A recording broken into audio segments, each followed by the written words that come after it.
پیش از همه خود مفهوم مادر، پیش از آن که درباره مادر صحبت کنیم، مادر البته فرشته روی زمین است.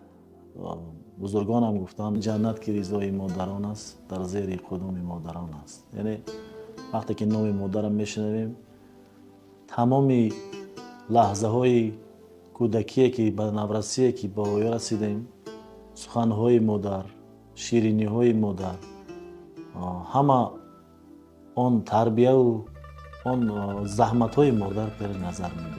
یعنی مادر این یک گنج نایاب است. اصلا همه سخن های مادر برای فرزند یک نعمت هستند، یک گوهر هستند. یکی بسیار سخن هایی که به یادی انسان میزند، سخن هایی که نوازش مادر هستند. یعنی مادر هر وقتی که نوازش میکند فرزند خود رو، هر وقتی که مادر کوشش میکند فرزند خود رو با یگان نوازش خود در وقتی بیماری فرزند، به عموما در وقتی که فرزند با یگان حالتهایی هست که اما اندوه دارد یا که مانده است، خسته است، یک سخن مادر میتواند که فرزند رو از تمام همین نماد خستگی و استرس رو برآورد. لحظه به خاطرم است که وقتی که ما کوشش کردیم به شهر دوشنبه برای ادامه تحصیل به دانشگاه بیاییم، البته شرایط وضعی بود. این هم باشد به خاطر ما سال 1999 وقتی که مکتب میانه را ختم کردیم، شرایط اولیوی نه اونقدر خوب بود. من حالا فکر میکنم و مادر از همه چیز از خود گذشتن. حتی کوشش کردن که در خونه بعضی از نمود چاروا بود، امورا برای فرزند یعنی برای ما شده فروشن و ما را برای تحصیل به شهر دوشنبه کسل کنند. شکرانه خدا مادر ما در قید حیات هستند.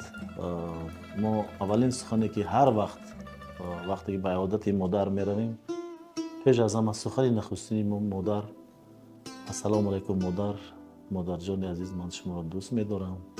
همه وقت میگیم که مادر ما را خداوند عمرش دراز کنند و از همه غمخوری آغوشی که مادر میگیریم وقتی که از یک لحظه های فارغ میشویم، چند وقت ما دیده یک ماه مثال آغوش میکنیم و هم مادر و هم میگیم که مادر فرزندم خوب کردی آمدی. ما میگیم که مادر من بسیار شما را دوست میدارم.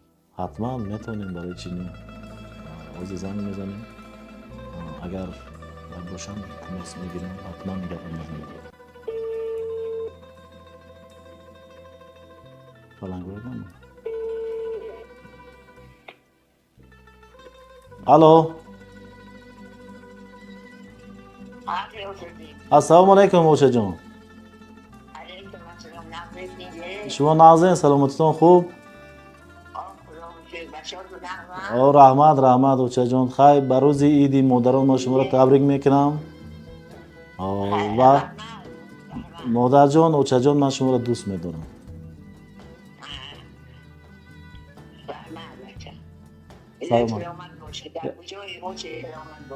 یک دعا کنید در حق ما. سلامت باشه اوچه جان. آمین. سلامت باشه. رحمت وال باز صحبت میکنم. باور میکنین اصلا همه آرزوهای ما، همه آرزوهایی که در همین زندگی داریم، به نقش مادر تصور کردن غیر امکان است. من تمام آرزوها که عملی شده ایستادن و عملی شدن یک قسم آرزوها، انسانیت وقتی حیات دارد آرزوهاش هم هست. یعنی در همه آرزوها پیش از همه بردباری هایی که برای ما اول می شود، اول ما کوشش میکنیم به مادر خبر دیم و مادر خرسند می شوند و دعایی که از دعای مادر پیش از همه برای ما ابراز می دارند و ما دعای مادر حتما هر پگاه روزی زنگ زده حتما از دعای مادر. اصلا زندگی هر روزه مادر تاجیک، از رفتار و خصلت گفتار مادر تاجیک همش زمان، همه رفتار گپایی که مادر تاجیک میزنند حتما همش پندآمیز هستند. و فقط همین را من بسیار وقت میشنیدم و مادرم بسیار وقت میگفت فرزندم نام نیکی تو را من بشنوم. یعنی یگان وقت دعا میکرد و دعا میکنه تا حاضره که فرزندم من در کجای باشی خبر خوش و نام نیک از نام شما به من رسد که من خوشبخت باشم خوشحال باشم.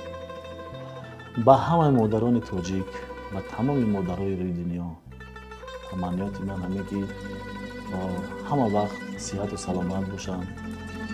بگذار یگان وقت در پای یگان مادر تاجیک، یگان وقت در خاندان یگان مادر تاجیک غم و اندوه نباشم.